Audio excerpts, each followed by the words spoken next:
ಎಲ್ರಿಗೂ ಶುಭೋದಯ. ಎಲ್ಲರೂ ಹೇಗಿದ್ದೀರಾ? ಇವತ್ತು ಮಾರ್ನಿಂಗ್ ತುಂಬಾ ಚೆನ್ನಾಗಿರೋ ವ್ಯೂ ಕಾಣಿಸ್ತು ನಮ್ಮ ಮನೆ ಮೇಲಿಂದ. ಸೊ ಹಾಗಾಗಿ ಅದನ್ನು ಶೂಟ್ ಮಾಡಿಕೊಂಡೆ.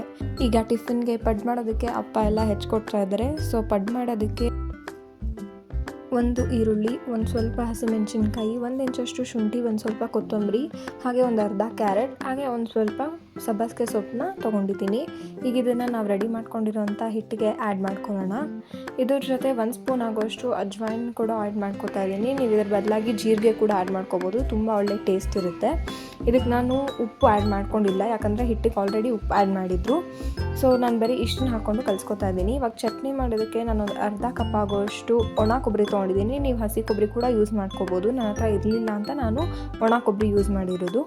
ಹಾಗೆ ಇದ್ರ ಜೊತೆಗೇ ಒಂದು ಅರ್ಧ ಕಪ್ ಆಗುವಷ್ಟು ಹುರಿದಿರುವಂಥ ಶೇಂಗಾ ಆ್ಯಡ್ ಮಾಡ್ಕೊಂಡಿದ್ದಾದಮೇಲೆ ನೀವು ಒಂದು ಹಿಡಿ ಅಷ್ಟು ಪುಟಾಣಿನ ಆ್ಯಡ್ ಮಾಡ್ಕೋಬೇಕಾಗುತ್ತೆ. ಇದರಿಂದ ತುಂಬ ಒಳ್ಳೆ ಟೇಸ್ಟ್ ಬರುತ್ತೆ. ಹೋಟೆಲ್ ಸ್ಟೈಲಲ್ಲಿ ಚಟ್ನಿ ಪ್ರಿಪೇರ್ ಆಗುತ್ತೆ. ಹಾಗೆ ರುಚಿಗೆ ತಕ್ಕಷ್ಟು ಉಪ್ಪು 1-1.5 ಚಮಚ ಆ್ಯಡ್ ಮಾಡಿಕೊಂಡ್ರೆ ಸಾಕಾಗುತ್ತೆ. ಹಾಗೆ ಇದ್ರ ಜೊತೆ ಒಂದು 5-6 ಹಸಿ ಮೆಣಸಿನ್ಕಾಯಿನ ಆ್ಯಡ್ ಮಾಡ್ಕೊಂಡಿದ್ದೀನಿ. ಆಮೇಲೆ ಒಂದು ಸ್ವಲ್ಪ ಕೊತ್ತಂಬರಿ ಸೊಪ್ಪು, ಇದ್ರ ಜೊತೆ ನೀವು ಪುದೀನ ಕೂಡ ಆ್ಯಡ್ ಮಾಡ್ಕೋಬೋದು, ತುಂಬಾ ಒಳ್ಳೆ ಟೇಸ್ಟ್ ಇರುತ್ತೆ. ಹಾಗೆ ಒಂದು ಸ್ವಲ್ಪ ಹುಣಸೆಹಣ್ಣು, ಹಾಗೆ ಒಂದು ಅರ್ಧ ಚಮಚ ಆಗುವಷ್ಟು ಸಕ್ಕರೆ ಅಥವಾ ನೀವು ಬೆಲ್ಲದ ಪುಡಿ ಕೂಡ ಯೂಸ್ ಮಾಡ್ಕೋಬೋದು. ಈಗ ಇದನ್ನು ರುಬ್ಕೊಂಬರೋಣ. ಹಾಗೆ ಒಗ್ಗರಣೆಗೆ 1 ಸ್ಪೂನ್ ಆಗೋಷ್ಟು ಎಣ್ಣೆನ ಬಾಂಡಿಗೆ ಹಾಕ್ಕೊಂಡಿದ್ದೀನಿ. ಹಾಗೆ ಎಣ್ಣೆ ಬಿಸಿ ಆದಮೇಲೆ ಒಂದು ಅರ್ಧ ಚಮಚ ಆಗೋಷ್ಟು ಸಾಸಿವೆ, ಹಾಗೆ ಸಾಸಿವೆ ಎಲ್ಲ ಸಿಡಿದಿದ್ದಾದಮೇಲೆ ಒಂದು 1/4 ಚಮಚ ಆಗೋಷ್ಟು ಕಡಲೆಬೇಳೆ, 1/4 ಚಮಚ ಆಗೋಷ್ಟು ಉದ್ದಿನಬೇಳೆನ ಆ್ಯಡ್ ಮಾಡಿಕೊಂಡು ಇದು ಗೋಲ್ಡನ್ ಬ್ರೌನ್ ಆಗೋವರೆಗೂ ಫ್ರೈ ಮಾಡ್ಕೋಬೇಕು.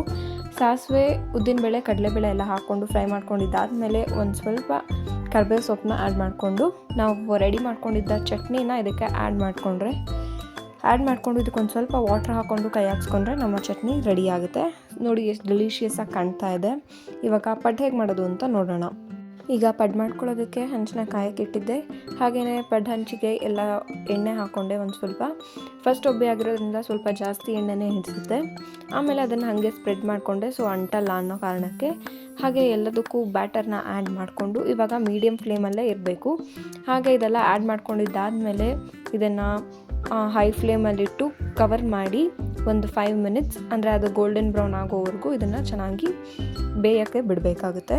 ಹಾಗೆ 1-2 ಮಿನಿಟ್ಸ್ ಆದಮೇಲೆ ಇವಾಗ ನಾನು ತೋರಿಸ್ತಾ ಇದ್ದೀನಿ ನೋಡಿ, ಈ ಥರ ಎಲ್ಲ ಗೋಲ್ಡನ್ ಬ್ರೌನ್ ಆಗಿದೆ ಪಡ್ಡು. ಇವಾಗ ಇದನ್ನು ತಿರ್ವಾಕೋತಾ ಇದ್ದೀನಿ. ಇದಕ್ಕೆ ಈ ಟೈಮಲ್ಲಿ ಎಣ್ಣೆ ಕೂಡ ಹಾಕೋತಾರೆ, ಬಟ್ ನಾನು ಆ್ಯಡ್ ಮಾಡ್ಕೊಂಡಿಲ್ಲ. ಫಸ್ಟೇ ನಾನು ಆ್ಯಡ್ ಮಾಡಿದಾಗೆ ಜಾಸ್ತಿ ಆ್ಯಡ್ ಮಾಡಿದ್ದೆ. ಇವಾಗ ಇದನ್ನೆಲ್ಲ ತಿರ್ವಾಕೊಂಡು ಮತ್ತೆ ಒಂದು 2 ಮಿನಿಟ್ಸ್ ಇದನ್ನು ಕವರ್ ಮಾಡಿ ಕುಕ್ ಆಗೋಕ್ಕೆ ಬಿಡಬೇಕಾಗುತ್ತೆ.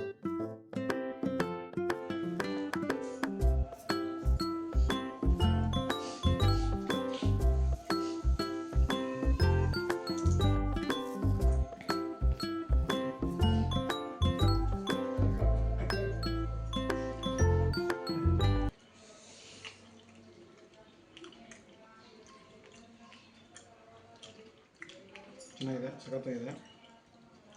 ಪಡ್ಡು ಒಳ್ಳೆ ಗರಿಗರಿಯಾಗಿ ಟೇಸ್ಟಿಯಾಗಿದೆ. ಚಟ್ನಿನೂ ಹಾಗೇ ಇದೆ.